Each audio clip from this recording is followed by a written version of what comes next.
Long after they come home, many troops continue to face battles with post-traumatic stress disorder. Some of them find that traditional therapy programs aren't enough and instead seek different programs in medicine than before. Special correspondent Mike Suray reports on the new ways former soldiers are now fighting to overcome their trauma. After 3 tours of duty in Iraq and 1 in Afghanistan, veterans of Fox Company's 2nd Battalion, 5th Marines, known as Fox 25, thought their wars were over. But their fight has followed them home. More members of their unit have since died from suicide than from combat, as they continue to battle PTSD, post-traumatic stress disorders, from their service. Former Corporal William Yellowhair was the unit's 3rd and most recent suicide. I'd like to know what we're going into, what we're getting into, what kind of operations we're going to be doing. Despite more than a decade of in- and outpatient treatment at the VA hospital in Prescott, Arizona, William Yellowhair's body was found in his garage next to his service duffel bag and pictures of his Iraq service. We're now on the outskirts of Baghdad in the industrial area. We've lost 2 of our tanks. We had several people wounded. As an embedded reporter with Fox 25 on 2 of their tours of duty in Iraq and following up with them over the years, many of them have shared their difficulties with varying degrees of PTSD and the different treatments they've tried with mixed results. I felt extremely isolated because I couldn't relate to anybody. Kane Marzola, highlighted here fighting from a rooftop in Ramadi, Iraq, was first diagnosed with PTSD while still in the Marines. After his discharge, he was treated at his local VA hospital near Las Vegas. When they started getting me on the medications, I lost all of that. I lost what made me special, what made me different, what made me stand out amongst my peers. I just was a zombie. I didn't care. I didn't have a fight. No more fight left in me. Frustrated by the traditional PTSD drug and therapy protocols, he created one of his own, based on an intense physical training regimen to regain what he calls his fighting spirit. Seeing things out here, being part of a war, being part of history, it's impacted us all in different aspects, I think. Definitely, it's changed my life forever. I won't go back to the States the same. After coming home, former Corporal Michael Elliott was initially reluctant to get treated for his PTSD. I hit rock bottom, got a DUI, drinking, quit my job that I had here, a little short-term job. I was just like, this is not me. Something is wrong. I need help. He confessed to driving to the VA hospital in Helena, Montana for nearly a year and sitting in the parking lot before mustering the courage to share his problems with professionals. It's a safe place. It's a place where people are actually here to help you, and a lot of the time out in the community or family and things like that, you feel like you don't want to complain with your story or your issues to people.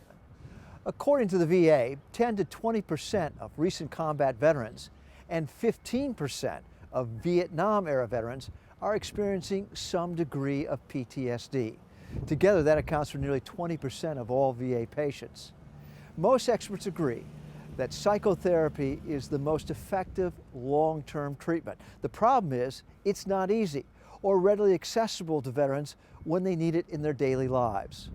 Well, some of it has to do with the nature of PTSD, and that is that people with PTSD try to avoid, memories and things that remind them of their experiences.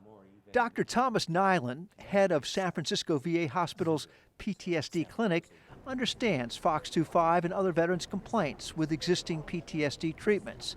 Namely, cognitive therapy can take months of emotional sessions discussing their trauma, which can be too difficult and time-consuming to complete. The prescribed antidepressant medications mostly treat PTSD symptoms rather than the underlying problems. These medications have side effects. Sexual side effects is really common, sedation, insomnia, there's a host of them. And yes, the medicines are better than they used to be, but no one's happy with the current status. What are some of the things you're looking at to maybe make the cognitive therapy easier, more accessible? There's been a lot of effort to sort of optimize cognitive therapies, to speed them up, to telescope them into a shorter period of time. Well, I'm glad to see you again today. How are you doing this week? The VA is also using teleconferencing to make the therapy more accessible and convenient, and developing mobile apps to help vets deal with their PTSD crises wherever they might emerge. Welcome the body. Shift back to that feeling of calm tranquility. We can recommend some complementary integrative therapies that are known to reduce stress and have some preliminary evidence for PTSD, such as yoga or mindfulness meditation or acupuncture. Dr. Karen Seal, the director of the San Francisco VA's Integrated Care Clinic, believes many of these complementary treatments the VA is now offering can reduce dependence on prescribed drugs.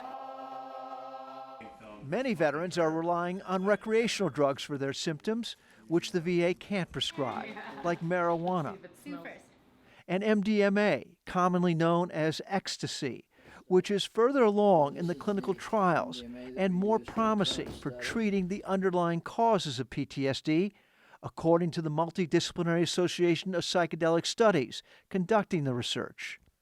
This is the time for the supplemental dose if you want to take it. You want it? Sure, why not? Okay. Cannabis only works in symptom reduction is the hypothesis. And with MDMA, we believe is it can actually cure PTSD with the way it works in the brain and the way that the neuroplasticity and the relearning and reconsolidation of the memories. MDMA taken alone is not believed to be a silver bullet cure. Therapy is still required, and experts warn against taking MDMA and other psychedelics for PTSD without professional assistance. About a week ago, I had a sniper get real close to me. You never know out here. In IEDs, I guess the first couple months, we saw him every day. Sal Chavez, a former Navy corpsman with Fox 25, has tried several therapy programs, both at the VA and in private practice. He believes his 15-year struggle with PTSD is responsible for his excessive drinking, fighting, divorce, and frequent thoughts of suicide. We're seeing people that end up killing themselves because they never got the treatment or the treatment was ineffective in addressing their needs. Dr. Skip Rizzo, a research psychologist at USC's Institute for Creative Technologies, has been developing virtual reality programs for engaging this generation of PTSD veterans in exposure therapy. The goal isn't that just by going back to the scene of the crime, you're magically going to get fixed. The goal is to activate those emotions and reprocess them, and to do it repeatedly and in that safe context. With the help of Dr. Todd Adamson, a former VA therapist, Sal Chavez agreed to re-experience a particularly traumatic event we both were involved in during a roadside ambush on Fox 25's final approach to Baghdad, when they suffered their first fatalities on April 4th, 2003. Everything was on fire, loud, rounds being shut off, main tank gun being shut off, feel the percussions of all the explosions. So how are you feeling your body right now as you're watching this? Just a little tense. I know that this is a virtual world, but I'm like, my habits are doing what I'm supposed to be doing. VR can never be an exact representation, but it's stimulating enough for the vet and the therapist to work together more efficiently and to make the traumatic experiences easier to deal with. So I had to find it within me and start making the hard choices of facing myself, finding help, doing whatever I had to do to get healthy again. Kane Marzola is working with other vets on overcoming their PTSD problems, and Michael Elliott is getting his master's degree in social work to do the same, as the Marines of Fox 25 continue their battles with PTSD. For the PBS NewsHour, I'm Mike Surrey reporting from San Francisco.